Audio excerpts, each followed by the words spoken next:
আমাদের ছাত্র ভাইদের মানে তাদের যে হত্যার বিচারের জন্য আর কি যে আমরা যে কর্মসূচি পালন করছি, এটা আমাদের কোনো রাজনৈতিক কর্মসূচি না, আমাদের কোনো মানে কোনো যে বহিরাগত যারা আছে এখানে ছাত্রছাত্রী এখানে যারা আছে শান্তিপূর্ণ আন্দোলন করতেছি আমরা।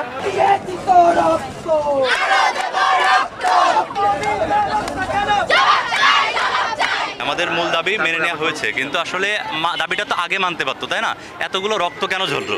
আমরা সেই রক্ত ঝরার প্রতিবাদেই মানে প্রতিবাদ মিছিল জানাচ্ছি এবং মৌন মিছিল সরকার পক্ষ বা রাষ্ট্রপক্ষ দিয়েছে হলো শোক দিবস, শোক ডে পালন করার জন্য তারা কালো ব্যাজ ধারণ করতে বলছে, কিন্তু আমরা আসলে কালো ব্যাজ ধারণ না করে আমরা রক্তের যে বন্যা বন হয়েছে এই জন্য আমরা আসলে লাল ব্যাজ ধারণ করব এবং সবাই মুখে এবং চোখে লাল ব্যাজ ধারণ করে আমরা প্রতিবাদ জানাবো। এরপর